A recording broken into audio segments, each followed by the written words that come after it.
The 5 Laws of Gold. Wealth lessons from the richest man in Babylon. Have you ever wondered if there's a timeless formula for building wealth? What if ancient wisdom could unlock the secrets to financial stability and success? In 1926, George S. Clason published The Richest Man in Babylon, a book of parables offering invaluable lessons about money and wealth.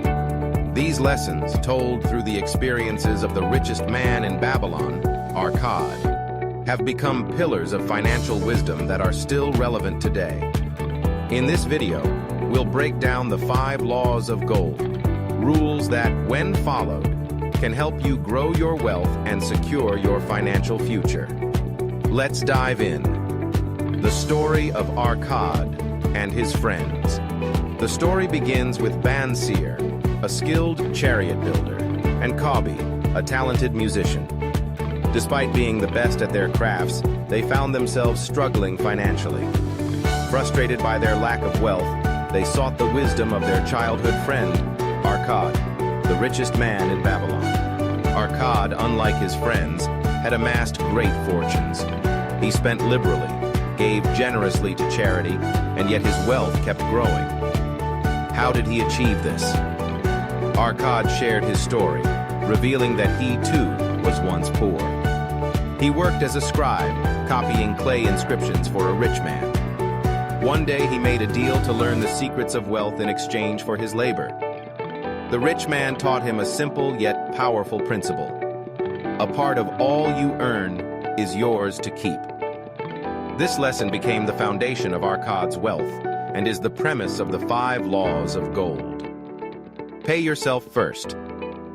Arkad's first and most important lesson is to set aside at least 10% of your earnings for yourself. The principle. Gold comes gladly to any man who puts aside not less than 1/10 of his earnings to create an estate for his future and that of his family. The modern lesson. Pay yourself first before spending on bills, rent, or entertainment. Why this works? Many people claim they don't have enough money to save. However, when you carefully analyze your expenses, you'll often find unnecessary expenditures like frequent dining out or subscription services that you don't use. Actionable tip. The moment you receive your paycheck, transfer 10% to a savings or investment account. Over time, this habit will grow your wealth and provide a safety net for emergencies like medical bills, car repairs, or job loss. Start small if needed. Saving even 5% is better than nothing, and gradually work your way up to 10% or more. Consistency matters more than perfection when building this habit. Make your money work for you. The second law emphasizes the importance of investing your savings wisely. The principle. Gold labors diligently and contentedly for the wise owner who finds for it profitable employment. The modern lesson. Once you've saved enough, don't let your money sit idle. Invest it in ways that generate passive income. How to do this? Explore investment options like real estate. Buy rental properties for steady income. Stocks and bonds. Invest in diversified portfolios for long-term growth. Businesses. Fund ventures that offer solid returns. Key advice. Always research before making investments. Treat your money as little soldiers. Send them out to work and bring back more wealth. Even small investments, when consistently nurtured, can grow into significant assets over time. Seek wisdom before investing. Before making any financial decisions, seek advice from experts. The principle. Gold clings to the protection of the owner who invests it under the advice of men wise in its handling. The modern lesson. Don't rely on gut feelings or uninformed opinions when investing your hard-earned money. Why this matters? Many people lose money because they invest based on tips from friends, co-workers, or even social media influencers. Without proper research or guidance, these investments often turn out to be scams or poor choices. Actionable tip. Consult financial advisors or seasoned investors before making significant financial moves. Just as you wouldn't trust an amateur to perform surgery, don't trust unqualified sources with your finances. Additionally, educate yourself by reading books, attending workshops, or taking courses on investment strategies. The more you know, the better equipped you'll be to make sound financial decisions. Avoid investments you don't understand. Arcad warns against investing in unfamiliar ventures or areas where you lack expertise. The principle: gold slips away from the man who invests it in businesses or purposes with which he is not familiar. The modern lesson: if you don't understand how an investment works, don't put your money into it. Example: John, a fictional example, followed the first law of gold for a year and saved $10,000. However, he hastily invested in stocks and real estate based on TV ads and hearsay. Within months, he lost most of his money because he didn't understand these investments. The takeaway: instead of blindly investing, John should have sought guidance from experts or invested in areas where he had knowledge. Pro tip: always do your due diligence. If an investment opportunity seems too good to be true, it probably is. Never rush into a deal without fully understanding the risks and potential rewards. Avoid get-rich-quick schemes.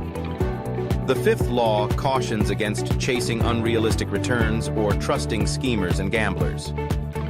The principle: gold flees the man who would force it to impossible earnings, or who follows the alluring advice of tricksters and schemers. The modern lesson: building wealth takes time and effort. Avoid shortcuts. Example: after losing his savings, John decided to gamble in Las Vegas to recover his losses quickly. As expected, he ended up losing even more money. This highlights the dangers of desperation and poor financial decisions. Key advice: stay disciplined and patient. Real wealth is built through consistent saving, wise investing, and avoiding unnecessary risks. Instead of looking for quick fixes, focus on sustainable strategies that build lasting wealth. Timeless lessons from Babylon. The 5 laws of gold offer a blueprint for financial stability.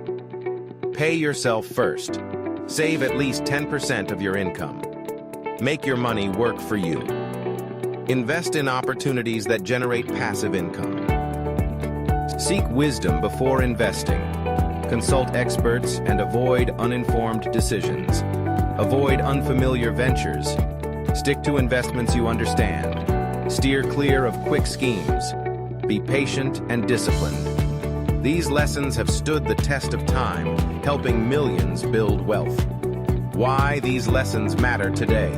In our fast-paced, consumer-driven world, it's easy to fall into financial traps like overspending or chasing risky investments. The lessons from the richest man in Babylon remind us to prioritize long-term growth and stability over instant gratification. Practical steps to get started. Set up automatic savings. Use apps or bank features to transfer 10% of your paycheck to a separate account. Educate yourself. Read books, take courses, or follow trusted financial advisors to improve your understanding of money management. Network with experts. Surround yourself with people who have achieved financial success and learn from their experiences. Additionally, practice patience and consistency. Building wealth is a marathon, not a sprint. By implementing these principles, you can create a more secure financial future for yourself and your family. Conclusion: a path to wealth. The parables in The Richest Man in Babylon may be ancient, but their wisdom is timeless. By following the 5 laws of gold, you can build a solid foundation for financial freedom and success. Call to action. Which of these laws will you start practicing today? Let us know in the comments below. Don't forget to like, subscribe, and hit the notification bell for more wealth-building tips and insights. Everybody knows Amazon is the biggest online retailing company in the world. The company's become a household name, selling everything from books to groceries and kitchen equipment to clothing accessories. As of 2021, Amazon had hit the $1 trillion market cap with an annual revenue of $61.9 billion and has over 97,000 employees. In all, you can say that Amazon has done quite well for itself in its 30 years of existence. However, as much as we would love to applaud Jeff Bezos, the founder of Amazon and its former CEO, for building this gigantic success through hard work, resilience, and innovation, serious allegations have been levied against Amazon in recent times. Jeff Bezos says that Amazon is Earth's best employer and Earth's safest place to work. But is that true? In this video, we'll show you how Amazon started and some disturbing truths about this company that helped its growth. In 1994, Jeff Bezos, who had been working on Wall Street, decided to quit his job. The reason? Jeff had discovered that an internet revolution was taking place, and he felt there was an opportunity right there. So he made a list of the top 20 products that he could potentially sell on the internet. After much deliberation, Jeff settled on books because of their low cost and universal demand. He then moved to Washington and founded Amazon, an online bookstore that operated from a garage at his residence in Bellevue. Interestingly, the company wasn't always Amazon. Jeff initially dubbed the business Cadabra, as in abracadabra, which is super weird. But after someone mistakenly called it cadaver, Jeff decided to change the name to Amazon, after the enormous river in South America. Jeff and a few employees started developing the software for their site, and in July 1995, Amazon.com went live to the general public. Its first ever order, placed in April 1995, a few months before the website was launched, was for a science book titled Fluid Concepts and Creative Analogies. It was a phenomenal time for the company. When Amazon went live, the company billed itself as Earth's biggest bookstore, even though sales were solely based on word of mouth. But maybe it was a prophecy, because within 30 days of launch, Amazon had started shipping across the US as well as 45 other countries. In the same year, Jeff raised an $8 million round of funding from Kleiner Perkins, and by the end of 1996, Amazon had racked up $15.7 million in revenues. In 1997, Amazon went public with $18 per share, raising $54 million. That same year, Jeff personally delivered Amazon's 1 millionth order to a customer in Japan who had ordered a Windows NT manual and a Princess Diana biography. Phenomenal growth. Phenomenal growth. The company was booming, but it wasn't enough for Jeff. So in 1998, Amazon expanded beyond books and started selling music CDs, and the following year it added more product categories, including toys, electronics, and tools. By December 1999, Amazon had shipped 20 million products to 150 countries around the world. And that same month, Jeff was dubbed Person of the Year by Times Magazine. The following year, Amazon introduced a service that allows sellers and merchants outside the company to sell their products alongside Amazon's products. It was a brilliant idea that boosted the popularity and, of course, the profits of Amazon. While all this was going on, Amazon continued to expand its range of products, raking in more profits, which it didn't post until 2003. In 2007, Amazon debuted its Kindle e-reader, and 4 years later, it announced that it was selling more books than print books. Between 2006 and 2013, Amazon rolled out a variety of services, including cloud computing and video-on-demand services, a studio that develops movies and TV series known as Amazon Prime, an online marketplace for fine arts, and its tablet computer called Kindle Fire. In addition to its wide range of services, Amazon has also acquired a number of companies, including Zappos and Whole Foods. In 2015, Amazon beat Walmart to become the most valuable retailer in the US, and by Amazon is now past Walmart as the biggest retailer in the United States. And by 2018, the company hit the $1 trillion market cap, making it the second US company after Apple Incorporated to achieve this milestone. One thing can be observed about Amazon is that the country grew so fast, but that shouldn't surprise you because that was the motto of its founder, Jeff Bezos, who later stepped down as CEO of Amazon in 2021. But the question is, at what cost? the brave new paradigm. There is an old saying that goes like this: the higher the monkey climbs, the more you see of its ugly side, and Amazon has certainly climbed incredibly fast, becoming the largest online retailer in the world.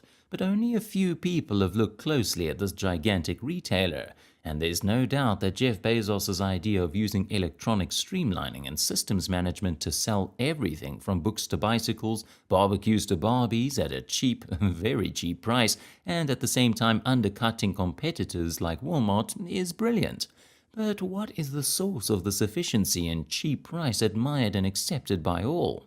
Did Amazon achieve this by being a virtual store, saving the costs of building, staffing, and maintaining brick-and-mortar outlets? Or is Amazon doing it the old-fashioned way, which means squeezing the life out of its workers and suppliers, crushing its competitors with monopolistic muscle, and manipulating national and state laws? It would have been nice to say it's the former, but the truth is it's the latter, and the brain behind it is none other than Jeff Bezos, the founder of Amazon. Inside the Beast. Jeff was once called Person of the Year, but now that award has changed to the World's Worst Boss, a title given to him by the International Trade Union Confederation. He's been described by higher-ups in Amazon as a cold, controlling, and often vengeful boss with little empathy for the people who work for him. Even as far back as the 1980s, when Jeff worked on Wall Street, he was perceived as lacking the human touch, and it's this personality that has contributed to the growth of Amazon. To fully understand, we must look beyond Amazon's comfortable headquarters and observe what goes on in its warehouses, or fulfillment centers as they're called, where more than 97,000 employees work. There's only one word for working in these warehouses: hellish. Take the job of a picker, for example. In each warehouse, there are hundreds of them scrambling through a maze of shelves to pick products. The work is physically demanding because pickers are expected to speed walk an average of 12 miles every day to pick products and place them on the right track of the 7 miles of conveyor belts running through the facility. They do this with the help of a handheld computer. But the problem is the computer doesn't just tell them where to go, but also gives an allotted time it would take to get the product to its rightful place. So if the computer feels it would take you 5 minutes to get the product to its rightful position, you better speed walk as fast as you can, or even jog so you can get there within that time. Because if you don't, that's a big problem. You see, every picker has a target for each day, and Amazon has a point system that rates everybody's performance. If you score a few demerits, you get cancelled, and if you score more, you lose your job.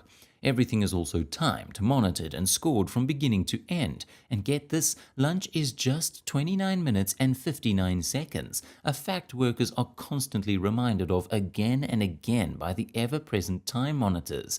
And if they're not back to working 1 second after the allotted time for lunch breaks, they earn penalty points. Imagine working in this kind of environment for $10 to $12 an hour, an amount most of the workers don't even make because Amazon's warehouse employees are contingent hires, meaning they're temporary, seasonal, part-time laborers subject to the employer's whim. When sales are down, workers are let go, and when sales perk up, the managers demand you do a 12-hour shift with no notice. You must do it or be fired. And the big one is technically these workers don't work directly for Amazon. They're hired by temp agencies with Orwellian names like Amalgamated Giant Shipping that do Amazon's dirty work. What this means is that it gives Amazon plausible deniability about workers' treatment. It also means workers have no labor rights because technically they are independent contractors. So no healthcare, no vacation time, no scheduled raises, no promotion track, and of course no union. The question is, why are these workers putting up with this kind of treatment and work environment? It's simple. They need to take care of rent, food, and clothing. Jeff Bezos understands that millions of people are stuck in jobless depression with no way out, and so they have no choice but to take any job, even one as hellish as Amazon's. The truth is, Amazon has capitalized on this mass desperation, thriving on it to become the online giant it is today.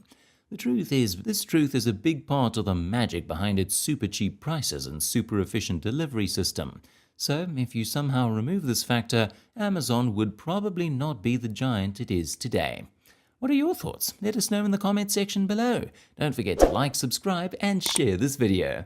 The Earth is dying because humans are killing it, and the only way to save humanity, according to the richest man in the world, Elon Musk, is for us to become a multi-planetary species. Meaning it's time for us to go to Mars. To achieve this, Elon has dedicated a lot of his personal resources to ensuring that by 2029, 1 million people will be living comfortably in a self-sustaining city. Magnificent and enthralling, right? However, while the idea of leaving Earth and moving to a self-sustaining city on Mars is exciting, there are a lot of things that Musk is hiding from the world. So, in this video, we'll reveal to you some things you probably didn't know about going to Mars and why it's a pretty bad idea. So, Elon Musk says that going to Mars is paramount to the future of life itself because there's always some chance that something could go wrong on Earth. And to do this, he proposes, for a start, that 1 million people should be sent to Mars along with 100 million metric tons of supplies and materials, which would help them build this self-sustaining city on the red planet. To achieve this great crossing, all it's going to take is a fleet of 1,000 Starship rockets flying back and forth from Earth to Mars every 2 years, because the launch window for Mars only opens every 2 years. This sounds great and all, but think about the fact that the current SpaceX Starship can only carry about 100 people at one time. And if all the 1,000 space rockets happen to launch at the same time, then only 100,000 people will be able to get to Mars with a limited number of supplies every 2 years. Imagine how many years it'll take to carry 1 million people and 100 million metric tons of materials to build this so-called self-sustaining city. But that's not even a disadvantage because technology is advancing rapidly, so it's possible that before 2029 Elon would have created something that could carry more people, maybe even 1 million people at once. But why Mars? Why is it that whenever there's talk about colonizing another planet, it's always Mars and not our closest neighbor the Moon or even Venus or Saturn? We've got about 9 planets to choose from. Well, the simple fact is that we don't have another option. The Moon is quite close to us, but we certainly can't live there, and let's not even talk about the other planets, which are totally not habitable. And Mars is no different.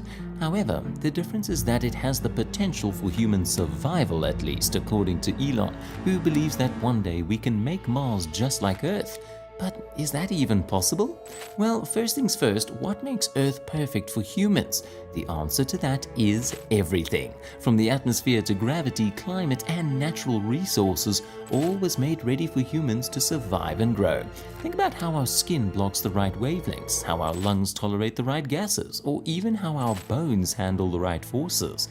And the fact is that anything more than a slight deviation from all these conditions will be catastrophic, which leads us to the question: what do we have to work with on Mars? First, let's look at the temperature. If you're going on a trip to Mars, you'd do well to grab a lot of winter clothes, especially very thick ones, because most of the time the planet is very cold, and I mean really cold. We're talking about a place that's almost always below 0 degrees, but it's not all that bad because sometimes the temperature can get up to 20 degrees Celsius, which is kind of nice. Unfortunately, that doesn't mean when the weather is 20 degrees you can just hop out of your brain and go for a walk, because the atmosphere is pretty much non-existent. What you will find, however, is lots and lots of carbon dioxide with 0 oxygen, meaning you can't breathe. And if you can't breathe, how will you survive? The only option then will be for humans to live inside a dome where there's oxygen. And if you want to go outside, you've got to put on your spacesuit. Isn't that like a prison? Honestly, Mars doesn't give us much to work with, and its atmosphere and temperature are more than enough to discard the idea of going to Mars. But not surprisingly, there's more. Unlike the Earth, which has an atmosphere that blocks all the bad radiation coming from the cosmos, Mars doesn't have anything that will protect its surface from cosmic radiation. Its atmosphere is much thinner, so there's a high risk of people dying from radiation diseases such as cancer. Sadly, cancer is not the only disease you risk getting if you happen to be a part of the 1 million people who will be traveling to Mars by 2029. The gravity on Mars is much lighter than Earth's, approximately about 0.375 that of Earth, which means a 180-pound person on Earth would weigh a scant 68 pounds on Mars. This may seem nice for people with lots of weight, but in the long term, the low gravity is very likely to wreak havoc on human health and even cause damage to human fertility, which, as you know, will endanger humanity. I mean, if people can't reproduce, how would humans repopulate Mars? Now that's scary. But while you're still thinking about that, you should know that just like Mother Earth can unleash hurricanes and tornadoes, Mother Mars periodically unleashes epic dust storms, which can sometimes cover as much as 1/4 of the planet. And worse is that those storms are so strong they can destroy equipment and materials. And what's the guarantee that pretty strong epic dust won't destroy the dome? And let's not forget that if you happen to breathe in the dust, you may just have some kind of respiratory disease. In essence, Mars is not safe, and like Elon Musk says, any little mistake can cost the life of a person. But let's say somehow the dome is strong enough to withstand radiation, epic dust storms, and the cold, meaning that one of the basic needs of man, which is shelter, has been provided for. But what about food? Can crops grow on Mars? The answer is no. As a result of Mars's extremely cold, thin air and sterilizing radiation, it would quickly kill any crops planted in the soil. So at first, food and water will have to be shipped from Earth to Mars every 2 years until the scientists on Mars figure out how to grow plants in a greenhouse on the dome. If you think food is quite expensive now, just wait until potato salad or bread has to be boosted out of Earth's gravity well, flown across the void, then gently deposited outside a Martian airlock.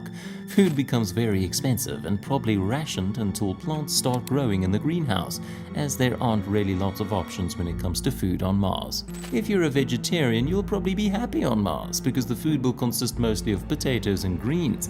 But if you eat meat, I'm sorry to say you'll have to replace meat with insects.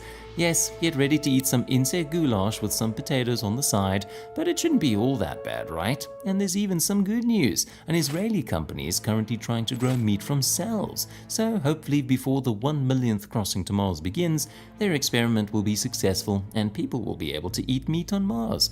So as you can see, there are a lot of challenges associated with traveling to and living on Mars, and to a large extent, there's a high chance that humans may not survive it if anything goes wrong. I know the argument for colonizing Mars is so that we can prolong the survivability of humanity just in case something happens, such as the ozone layer shattering to pieces and the fiery sun melting Earth and everything in it, but there's also a possibility that if that does happen, Mars will melt as well. And even if Mars happens to survive, what's the guarantee that humans won't begin to destroy planet Mars through their activities the same way it's currently happening on Earth?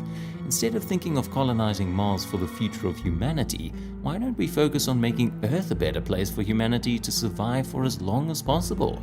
What are your thoughts? Let us know in the comment section down below. Don't forget to like, subscribe, and share this video. Cheers, until next time.